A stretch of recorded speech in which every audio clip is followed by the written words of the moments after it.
বিশ্বাস করবেন না, একটি ছাগল থেকেই তৈরি করেছি 100 ছাগলের ফার্ম। আলহামদুলিল্লাহ, মানুষের হাসাহাসি আর শূন্য অভিজ্ঞতা থেকেই শুরু হয়েছিল আমাদের খামারের গল্প। অনেকে মনে করে অল্প পুঁজিতে খামার শুরু করা অসম্ভব এবং সেখান থেকে লাভবান হওয়া তো দূরের কথা। আমি আমাদের খামারের বাস্তব অভিজ্ঞতা থেকে বলি, আমাদের খামারে যে বর্তমান আলহামদুলিল্লাহ যে এগ্রোটি আছে, সেখানে মাত্র একটি ছাগল থেকে শুরু করে আলহামদুলিল্লাহ আজকে আমাদের 100 ছাগলের খামার। তো 10,000 টাকায় কোন কোন খামার তৈরি করা যেতে পারে, শুনুন 3টি সেরা আইডিয়া। অনেকে মনে করে খামার তৈরি করতে গেলে অনেক টাকা লাগে, তবে টাকা নয়, দরকার হয় আমাদের পরিশ্রম এবং ধৈর্য। আর এটাই হলো আমাদের মূল চাবিকাঠি সফলতার। অল্প পুঁজিতে খামার তৈরি করার 3টি সেরা আইডিয়ার মধ্যে একটি হলো দেশি মুরগি পালন, দ্বিতীয়টি হলো হাঁস পালন এবং তৃতীয়টি হলো কবুতর পালন।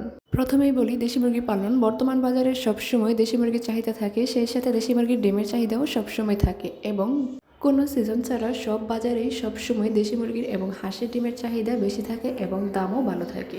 মানুষ এখন ব্রয়লারের তুলনায় দেশি মুরগির মাংসটি বেশি পছন্দ করে, কারণ এটি স্বাদে ভালো এবং স্বাস্থ্যকর। আপনি যদি ছোট একটি ঘরে 50 থেকে 100টি বাচ্চা দিয়ে শুরু করেন, তাহলে খুব ধীরে ধীরে খামারটি বড় করতে পারবেন। আর দেশি মুরগির মাংসের দামও খুব ভালো এবং সবসময় বাজারে এটির চাহিদা থাকে। সবচেয়ে গুরুত্বপূর্ণ বিষয় হলো সঠিক সময়ে বিক্রি করা। রমজান মাসে দেশি মুরগির দাম বেড়ে যায়, তাই অনেকেই এটি কুরবানি ঈদের সময় পালন করা শুরু করে। আর তখন রোগবালাই কম হয়, উৎপাদনশীল ভালো হয় এবং বাজার মূল্য সবসময় বেশি থাকে। এবার আসি হাঁস পালনের ক্ষেত্রে। হাঁস পালন খুবই সহজ যদি আপনার পুকুর বা পানির ব্যবস্থা থাকে। বর্তমানে বাংলাদেশে জনপ্রিয় বেশ কিছু হাঁসের জাত আছে, সেখানে পাতি হাঁস, বেঞ্জিং হাঁস, চীনা হাঁস এবং রাজা হাঁস। হাঁস পালনের ক্ষেত্রে একটি সুবিধা হলো হাঁস নিজেরাই অনেক খাবার খুঁজে নেয়, তাই খাবারের ক্ষেত্রে এদের খরচটা একটু কম হয়। হাঁসের ডিমের আলাদা বাজার আছে, শীতকালে হাঁসের ডিমের বাজার বরাবরই ভালো থাকে। সেই সাথে শীতকালে হাঁসের মাংস আমাদের কাছে খুব জনপ্রিয়। বর্ষাকালে হাঁস দ্রুত বড় হয় এবং হাঁসের ডিম উৎপাদনও ভালো হয়। এবার আসি কবুতর পালনের কথায়। কবুতর পালন এটি বর্তমান সময়ে সবচেয়ে জনপ্রিয় এবং সবচেয়ে লাভবান একটি ব্যবসা। অল্প জায়গা, অল্প পুঁজি এবং অধিক লাভবান হওয়ার জন্য কবুতর পালন আপনার জন্য একটি বেস্ট আইডিয়া। মাত্র 5 থেকে 10 জোড়া কবুতর দিয়ে খামার শুরু করতে পারেন, তবে কবুতরের বেশ কিছু জনপ্রিয় জাত আছে। এক জোড়া কবুতর মাসে 2টি বাচ্চা দেয়, তাই কবুতরের সংখ্যা খুব দ্রুত বাড়ে। অনেকেই শখের বশে কবুতর পালন করে বাড়িতে, তবে আমাদের খামারের আমরা যে সিস্টেমে কবুতর পালন করি সেটি হলো, ছাগলের যে খামার আছে সেটির ঘরের উপরে আমরা কবুতরের খামার কবুতরের ঘর করে দিয়েছি, সেখানে কবুতরগুলো থাকে, আমাদের এক্সট্রা কোনো জায়গার দরকার হয় না। খামার তৈরির ক্ষেত্রে সবচেয়ে বড় কথা, ছোট থেকে শুরু করুন, তারপর আস্তে আস্তে বিনিয়োগ করে বাড়ান। তাই আপনাদের জন্য একটি অ্যাডভাইস, ভয় পাবেন না, নিয়ম মেনে পালন করুন এবং সঠিক সময়ে বিক্রি করুন, সেই সাথে পরিশ্রম এবং ধৈর্য দিয়ে খামারটি ধরে রাখুন। নতুন খামারিদের জন্য সবচেয়ে বড় ভুল সময়ে খামার শুরু করা। সঠিক সময়ে শুরু করলে লাভবান হওয়ার দ্বিগুণ সম্ভাবনা থাকে। নতুন খামারিরা খামার কিভাবে শুরু করবে, চলুন বিস্তারিত বলা যাক। একসাথে বড় ইনভেস্ট নয়, ধীরে ধীরে বাড়াও। চাইলে 3টি একসাথে শুরু করতে পারো কিংবা একটি একটি করে। দেশি মুরগি 50 থেকে 100টি বাচ্চা, হাঁসের ক্ষেত্রে 30 থেকে 50টি বাচ্চা আর কবুতরের ক্ষেত্রে 5 থেকে 10 জোড়া কবুতর। আগে বাজার দেখে নাও তোমার এলাকায় কোনটির চাহিদা সবচেয়ে বেশি। পাইকারি নাকি সরাসরি বিক্রি করবে, স্থানীয় বাজার 2 থেকে 3 সপ্তাহ দেখে পর্যবেক্ষণ করে তারপর কিনো।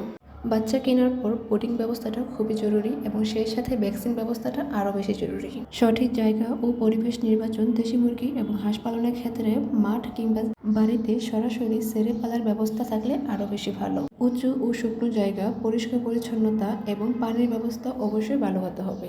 খাবার খরচ এবং ওষুধের হিসাবটা অবশ্যই ভালো করে রাখতে হবে, তাহলে লাভ এবং ক্ষতিটা বার করা যাবে। খামার কোন মাসে শুরু করলে সবচেয়ে ভালো হয় তা নিয়ে একটু বিস্তারিত বলি। সেপ্টেম্বর থেকে ফেব্রুয়ারি মাস সবচেয়ে ভালো সময় ছাগল, মুরগি ও হাঁস পালনের ক্ষেত্রে। এই সময় আবহাওয়া ঠান্ডা থাকার কারণে মুরগির এবং হাঁসের ওজন খুব দ্রুত বৃদ্ধি পায় এবং রোগবালাইও কম হয়। শীতের শুরুতে বাচ্চা তুলে ডিসেম্বর এবং তারপর ঝুঁকিপূর্ণ মাস হিসাবে মার্চ থেকে আগস্ট, এটি হচ্ছে সবচেয়ে ঝুঁকিপূর্ণ মাস। এই সময় গরম বেশি, খাবার কম খায় এবং বাচ্চা মারা যাওয়ার সম্ভাবনা সবচেয়ে বেশি। এই সময় শুরু করলে গরমের কুলিং সিস্টেম এবং আরও বাড়তি যত্নের প্রয়োজন হয়। সবচেয়ে ভালো প্রফিট করতে চাইলে সবার আগে কোরবানির 2 থেকে 3 মাস আগে ভালো করে শুরু করতে পারো এবং রমজানকে কেন্দ্র করে রমজান মাসের আগে ভালোভাবে তৈরি করতে পারো। শীতের বাজার ভালো থাকে, তাই শীতের বাজারকে অবশ্যই ফোকাস করবা। বর্তমান সময়ে বড় পুঁজিতে খামার তৈরি করতে চাইলে ছাগল পালন এবং গরু পালন হচ্ছে সবচেয়ে বেস্ট আইডিয়া। আর কোরবানি ঈদকে কেন্দ্র করে আপনারা গরু পালন করতে পারেন।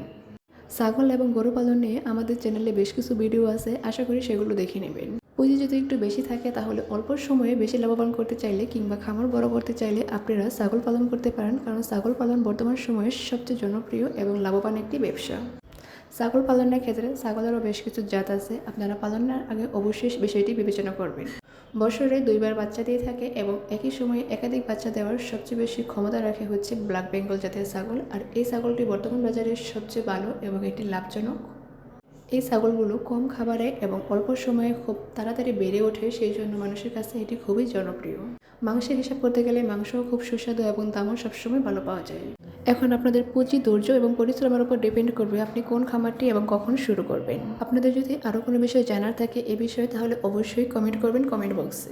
আর গরু পালনের ক্ষেত্রে অবশ্যই এটিও খুব ভালো একটি বিজনেস এবং বর্তমান সময়ে এটিও খুব জনপ্রিয় এবং বেশিরভাগ মানুষই বাড়িতে অল্প কিছু থেকে বেশ কিছু বাণিজ্যিকভাবেও মানুষ গরু পালন করতেছে, সেই সাথে ছাগলও পালন করতেছে। সব কথার মূল কথা হচ্ছে আপনারা বাণিজ্যিকভাবে এভাবে ব্যবসা করার পাশাপাশি আপনারা বাগান করতে পারেন, যেরকম পেঁপে গাছ, ফল গাছ সব কিছু আপনারা একসাথে আপনাদের খামারের পাশে লাগাতে পারেন, তাহলে আপনাদের একই দিক থেকে দুইটিভাবে প্রফিট হতে পারছেন।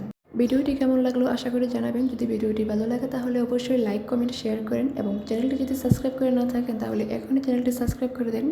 ধন্যবাদ সবাইকে, দেখা হবে পরবর্তী কোনো একটি ভিডিওতে। আল্লাহ হাফিজ।